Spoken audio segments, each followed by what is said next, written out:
Hello, hello. It's John Binnie, and I am driving in my camper van, and I am heading off to a day of learning Swedish massage. Yay! Excited for that. And today, I'd like to talk to you about fear and the fear of making life changes. And I'll talk you through my experience. And there's one thing I'd like you to hold in your heart and hold in your mind as we go through my journey is it's important to remember, and this feels like a John Binnie quote coming up, and that is, it does not matter what you're scared of. It doesn't matter what you fear. What is important is how much you fear it. And this is a really common misunderstanding that we have when trying to empathize with others. And I'll give you some examples. There's a TV series on at the moment where in Amsterdam they run these experiments, no, treatments, not experiments, treatments to help people who are suffering from fears. And so there's people that come in with fear of spiders, sausage dogs, balloons, swimming in the deep sea. There's just like rats. There's just a whole wide range of fear conditions that people have. And what you learn from those experiences is that, people describe how, like the father that's scared of balloons has young kids and he finds it terrifying to go take his kids to, just trying to run over these birds. He finds it terrifying to take his kids to parties. Let me see if I can just flip the camera around for you. Yeah, so fear just affects us in all kinds of different ways, right? And it's up to us to figure out how to face these fears. The good news is, I feel that fear is always trying to lead you to something. It's always trying to do the opposite, right? It's like, oh, I'm scared of, in my example, leaving my career in software engineering to follow my passion of being a spiritual psychic mentor. So, and let me talk about that. Because just today, yesterday, I was on TikTok, and I'm also John Binnie on TikTok. And there, I was watching on this day, like a message from a year ago. And what was fascinating was there was me talking about the fears. I think I was walking my dog and I was just saying, I'm scared. I'm scared I'm the main wage earner. That in our family, my wife also works, still works part time. But I was then and still are the main wage earner. So that was like one fear. Um, the other aspect is a family of four. So we have, excuse me, two kids, and also at the time my daughter was getting ready to go to university, and my son needs several years of living at home, and also Patch the dog.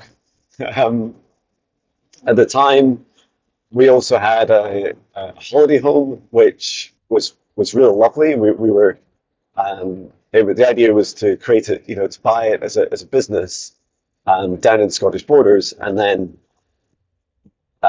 just allow ourselves to rent it out during the summer periods and and well through most of the season, and then just have maybe just a few weeks around the winter when it's harder to rent for short lets to do it then to just go and stay in it then. And at the time, I also had a car, which was starting to incur lots of bills. I think it was about 8 years old at that time. And I also had this camper van that I'm in right now, and A mortgage, um, not a huge mortgage, but you could say it was like, I don't know, like a year's salary or something, or maybe more than that after tax.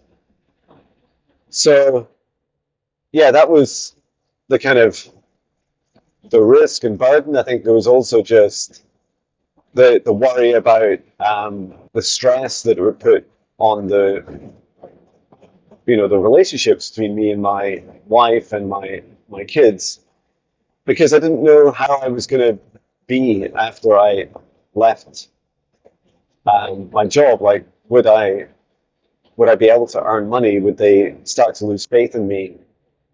Would I start to burn myself out even more than I was from the very job and industry I was trying to leave, which was burning me out? Or should I say, I was burning myself out and drink some coffee.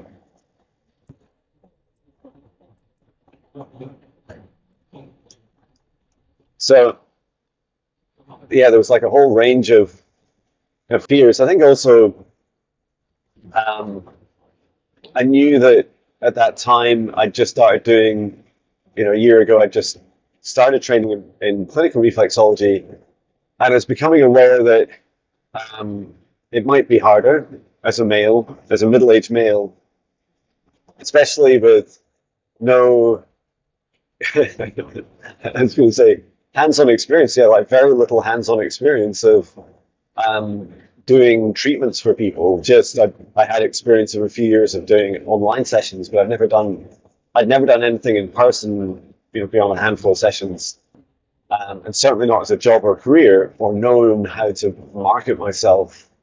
Um, and I felt like both in my meditation teacher training, which I'd done a couple of months before, and then later the clinical reflexology, that I was like the only male in the class. And it definitely made me much more like more aware of some of those risks, that it might be harder to get business. That people might feel it be safer with a female. So yeah, they were real fears for me. And even though we had a holiday home, which we'd been saving like crazy, and in fact, there had been several months where um, to to do this, we had to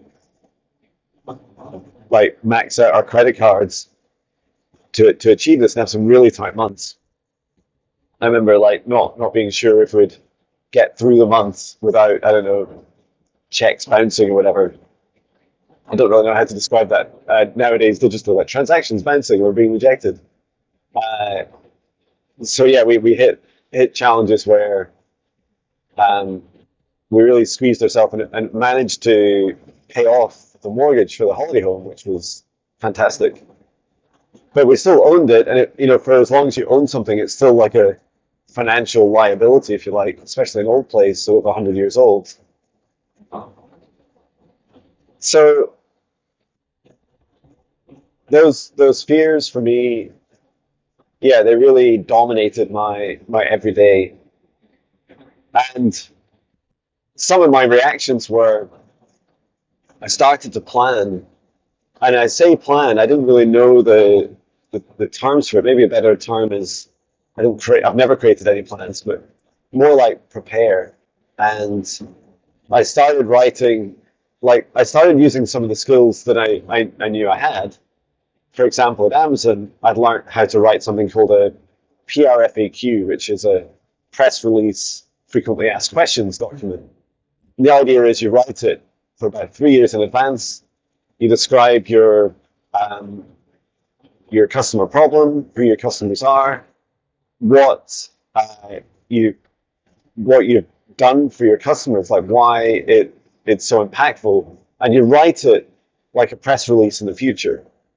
So say John Binnie has today reached thousands of hearts, helping them raise their vibrations and balance darkness and light and support people in their awakening journeys, like that sort of thing.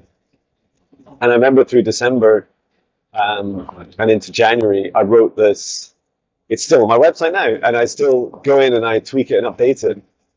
And that was really a really powerful experience because it started to help me see the bigger picture. And like just kind of flash back to yesterday, my guides were showing me that you can get really stressed out about your day-to-day life, and then sometimes it's easier when you think about the whole world. You think about what's going on, all the people in the world. There's so many people in this world today who won't know where the next meal is coming from, whether they're going to be safe until that next meal, whether they're, never mind being stressed out or burnt out, like they're literally just in fight or flight mode, just trying to survive another day. And it takes its toll, right, on everyone in this world. And today I also had this, maybe it's a bit of an epiphany, but all of us on this planet, like, we have a relationship with each other, and it's not always something that we like to admit, right? If you consider this whole planet our same home, we'll share one home, then at very least we have that in common, that all the people in this world are human, and that we share the same home with them. So they're like our roomies. And when I think also about both the global and then galactic and universal importance of what we do, every time, every single one of us chooses to step through our fear and open our hearts, then we help this whole world. We help lead by example. We help raise the vibration in our bodies and in our homes. And then everything we do becomes less constrained, and all your superpowers are like so strong and so powerful when they're so much more amplified when you're out of fear.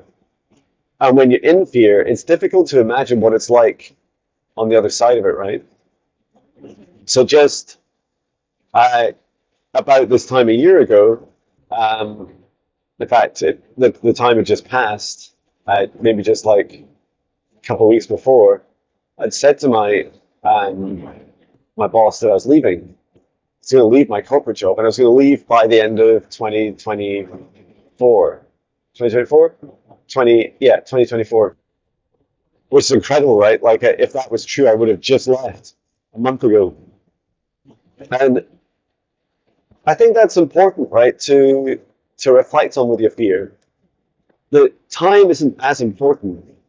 You might think that the timing is so important that I must do this and must do it now, and or I'm because I'm so scared of taking this leap that it's never going to happen. That worry that you'll never actually do it. I feel as long as you're each day, as just a regular daily practice, you're identifying your next fear, and then you're stepping through that just a little bit more each day. It all helps, right? And we're all of our fears, just going back to what I said at the start of the video, all of our fears are equal in many respects. It doesn't matter what you're scared of. If you're scared of it, if you're terrified of it, that's it. That's the emotion you feel. It doesn't matter if it's a balloon or a rat or global destruction. they're all kind of equal to you.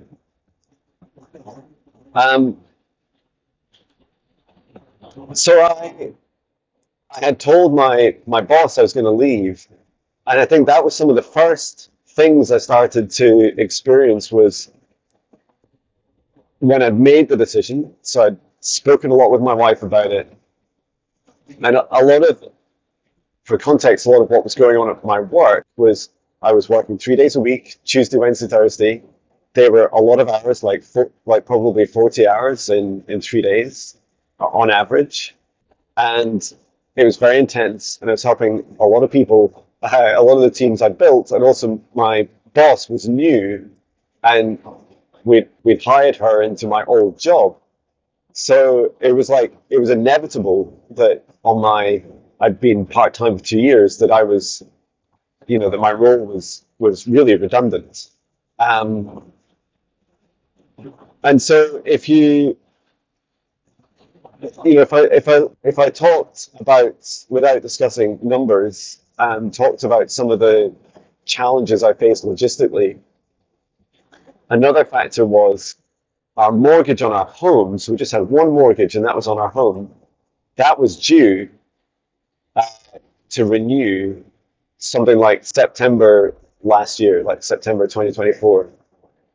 And that was a real problem, right? Because when you start your own business, you need to be able to prove something. I think most banks ask for something, like mortgage lenders ask for about 2 years, 2 years of your books, and then they'll kind of, make an estimate of your income and your affordability, and then they'll decide how much they're going to lend you. It is very difficult when you're just starting because you just don't have that luxury, right? I also had no idea what it meant when I earned money in my business. So I knew I was going to set up, excuse me, I was going to set up a limited company, um, of one of me. Um, I knew I was going to set that up, but I didn't know like how the taxes would work. I'd I'd been earning a very high salary at Amazon. It was like three six figures, 6 figure salary, um, and it was like, you know we were more than happy as a family. Like of bringing in less. That didn't scare me. I wasn't scared of, I don't know, not being able to buy as much from Amazon, ironically. That didn't scare me. What scared me was the feeling of lack, the feeling of I'm not going to have enough, that I'm not going to be able to provide, and that all this is going to be a massive waste of money and loss of trust. And that maybe the greatest fear under all of this was that I would follow my dream and realize that I didn't like my dream, or that it wasn't, or it wasn't viable, like those two mixed together.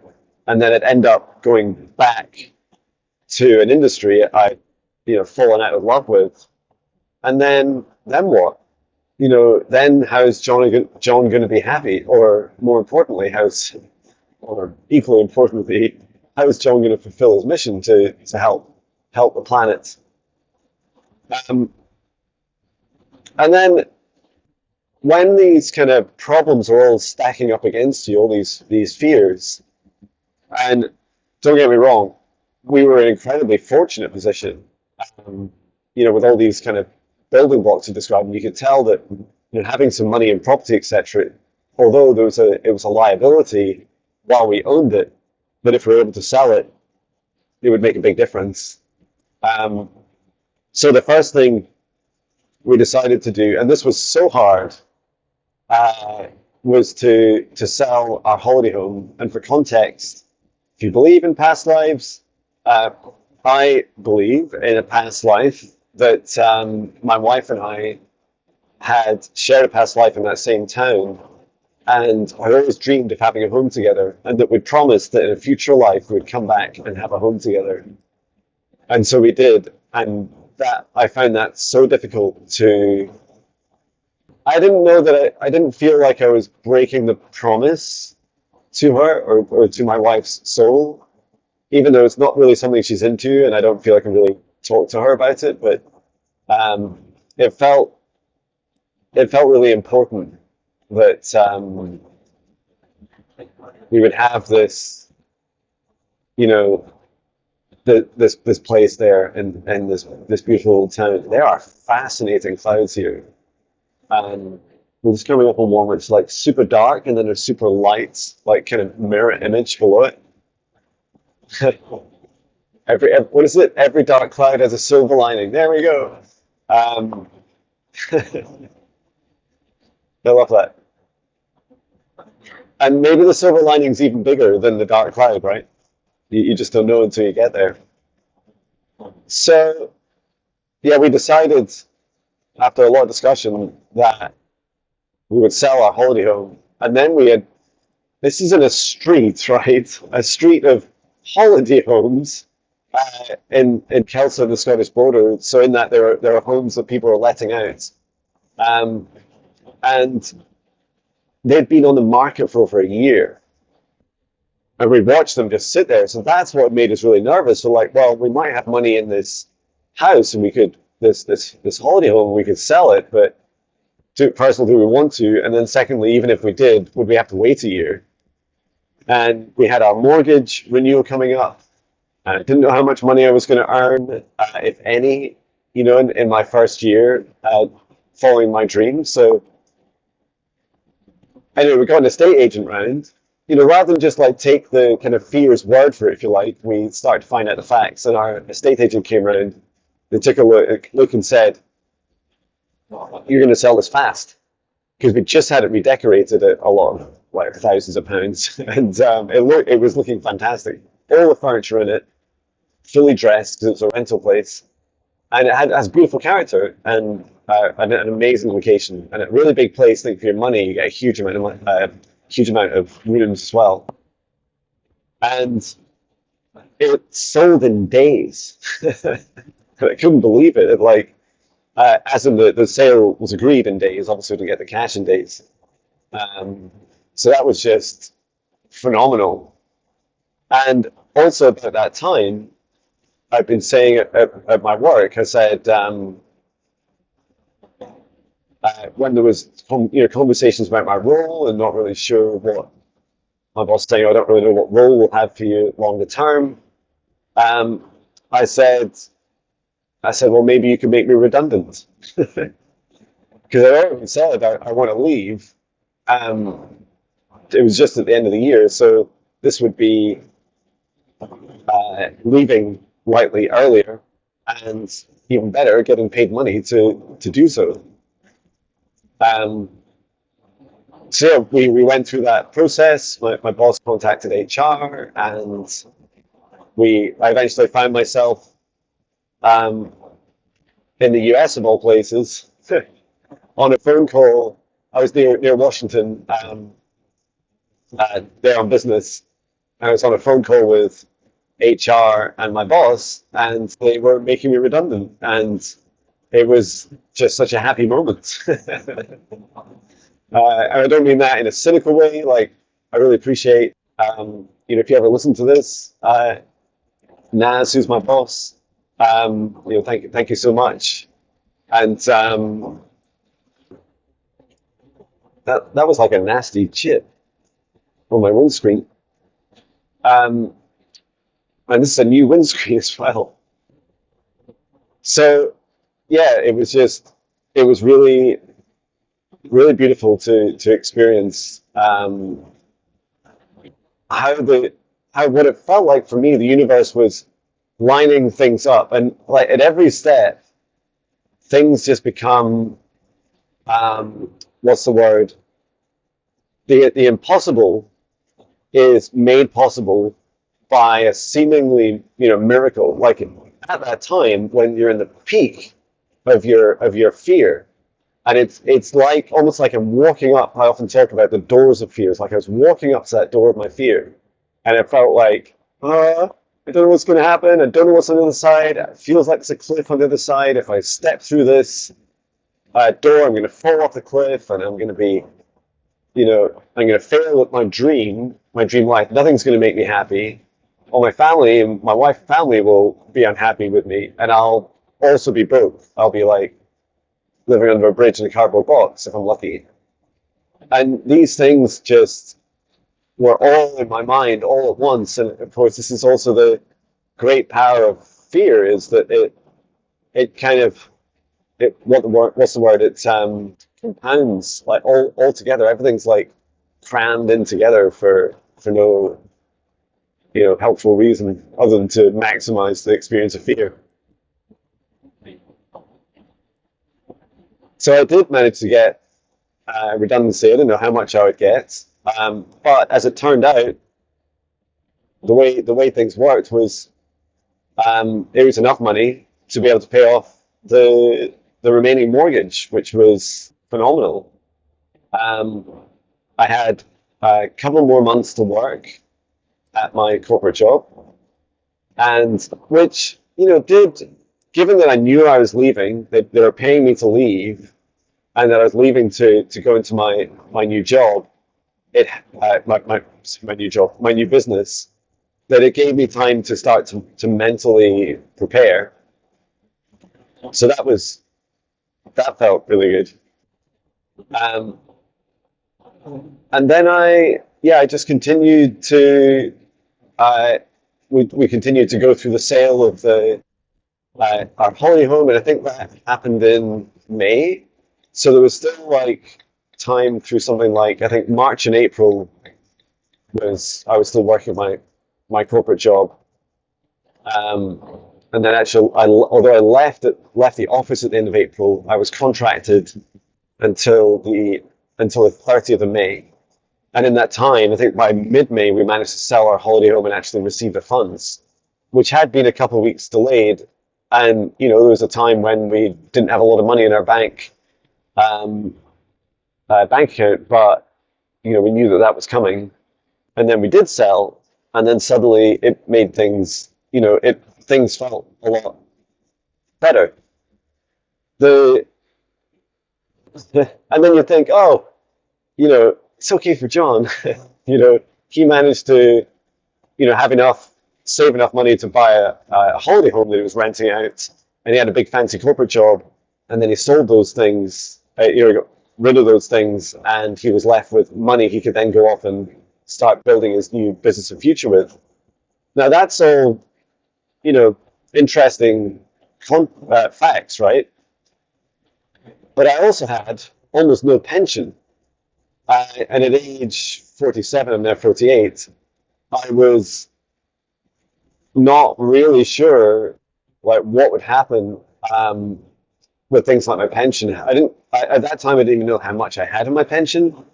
I've moved over the 26 years. I've moved jobs every couple of years or so. Like I've had over 10 jobs, and the problem is a lot of the time you when you start a new job you'd have to wait a year. So it's almost like I had like half the pension that I would have if I'd stayed in the same company or less companies.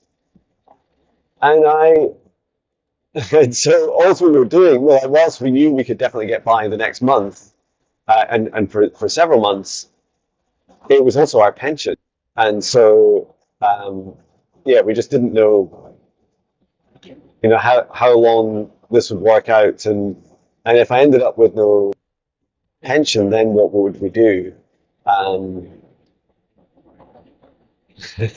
so, uh, and yeah, between that and not really sure, the first finance company I had that I worked with, I really struggled with them to get a clear picture of what money I could take from my business. And to me, that was like the fundamental reason why I hired them was I wanted um,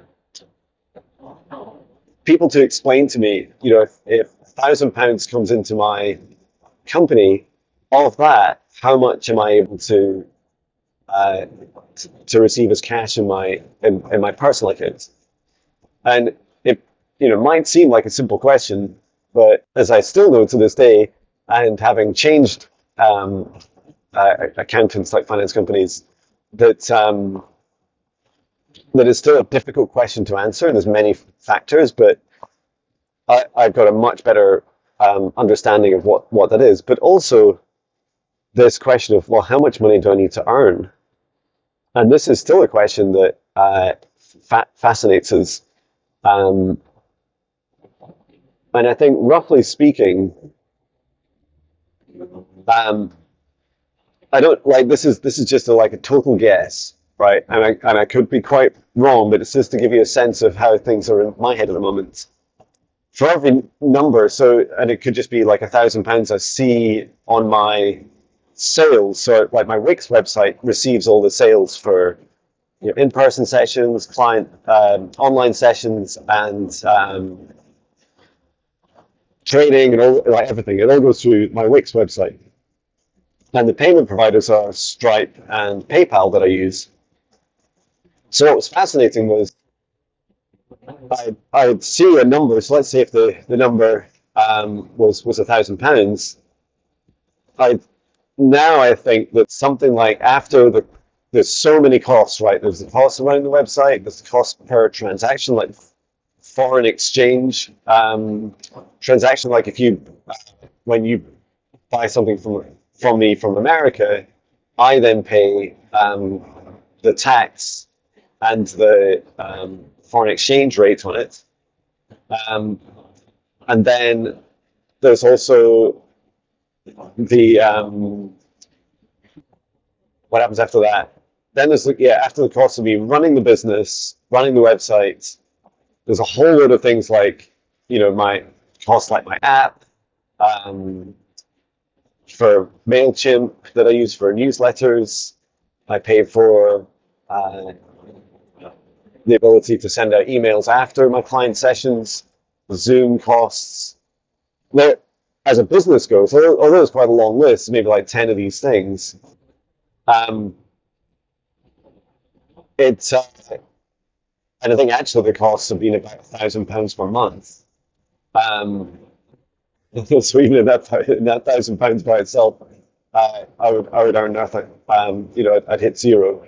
But yeah, I think now roughly for every it'd be something around like 2/3 of the income that comes in from my clients, that I would receive. Now it might be less than that. It might be maybe 50% or 60%, but it's after all the company's costs, company's taxes itself, and then my personal taxes, and then the cash that I receive.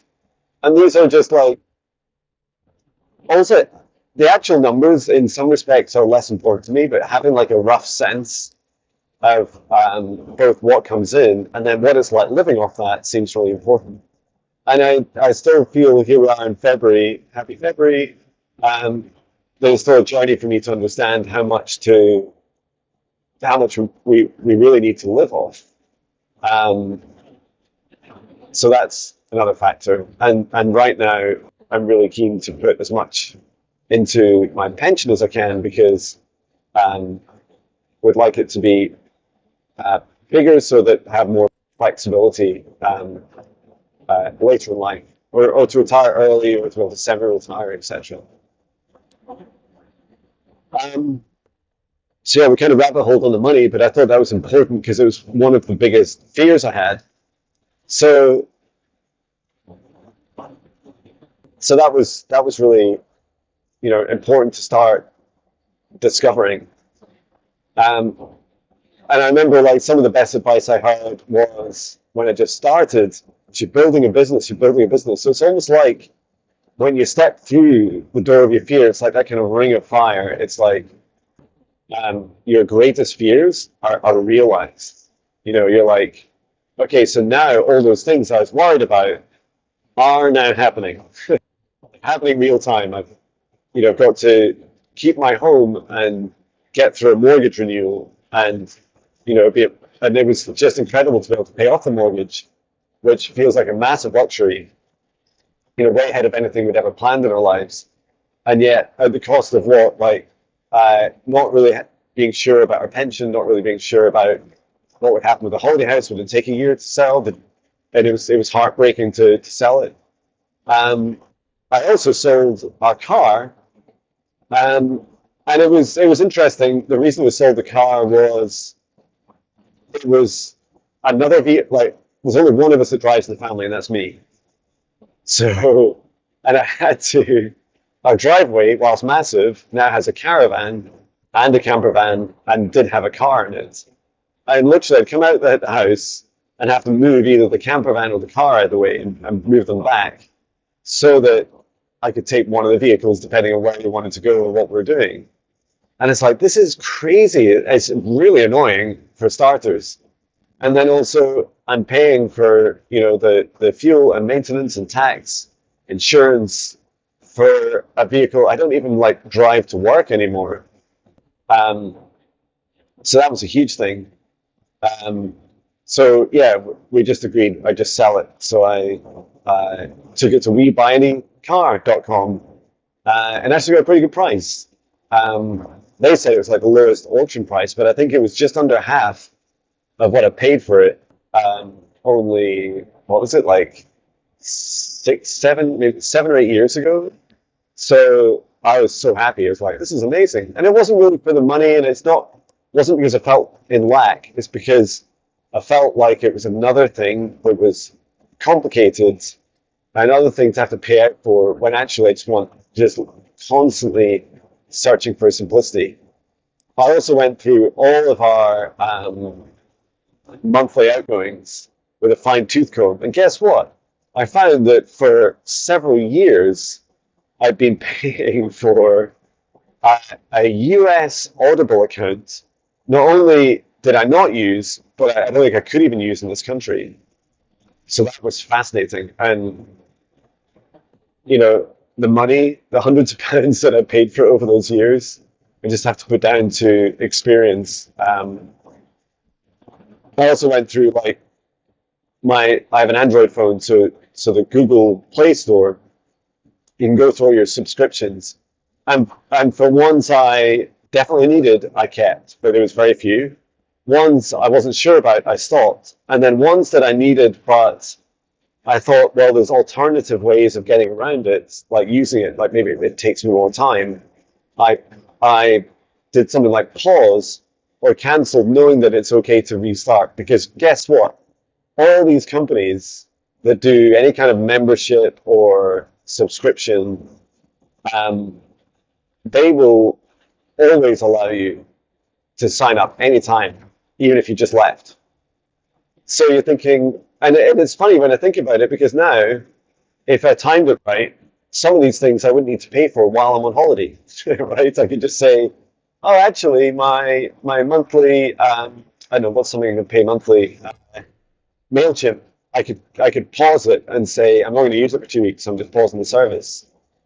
And they will fall over backwards to help reinstate you. Or even if you cancelled it, I mean, restart it later. So just make sure if you have any data, you might want to back it up before um, you explore that. But yeah, that was a big thing for me. So we're not that far away from, just a few minutes away from the hotel where I'm doing massage today. So to wrap things up, I, why did I do all this? And I should also say, if you don't know anything about my journey, my business went amazing.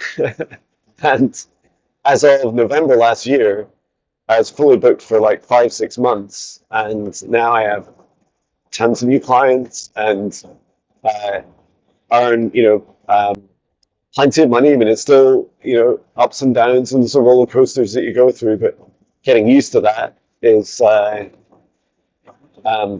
part of the journey. And then figuring out my work-life balance as well. That's been another reminder, another lesson to work through. So yeah, to recap on fear, like first of all, if you're watching this and you're scared of this next life change, whatever it is, it might be leaving a partner or leaving a job or leaving a home, leaving a country, or whatever it is that you're going to change. I just want to say that I feel you. I feel the fear. And for me, it was crippling. And if anything, I'd taken subconsciously 2 years and about anything up to a year consciously to leave my 26-year software engineering and AI career as a senior manager, latterly for 8 years at Amazon. And they were huge, huge challenges for me. Um, and we all have different circumstances. We all have different finances, etc. And if you have way more than I had or have, then fantastic. If you have less, I kind of feel like either way, there's this opportunity to um, to receive miracles. And when I look back, that's what I was doing, right? As soon as you step through this door of your fear, you allow yourself to open your heart and receive what can only be described as a miracle. Like miracles included, um, selling our holiday home in days, not a year, receiving redundancies in a company that wasn't even going through redundancies, um, receiving, uh, the support and love from my family, um, being able to help nurture and eventually support the growth of my business and learn huge amounts on the way were just big blessings for me. And I'm so grateful for those miracles. And so whatever your financial situation, or whatever your circumstances are that you're fearful about, know that if you're brave, the universe will reward you. It's not going to sabotage you. Um, and please, be as open as you reasonably can to receiving the magic of this universe and all that it has to offer. So here we are at the Edinburgh Nova Hotel, um, for a day of massage. So excited for this. Thank you so much for watching. If you're interested in my work, please visit johnbinnie.com. There's a getting started with or waiting for a session with John Binnie. Well, this car park is so full. So yeah, you can visit that page, and I hope this finds you well. Take care. Sending so much love.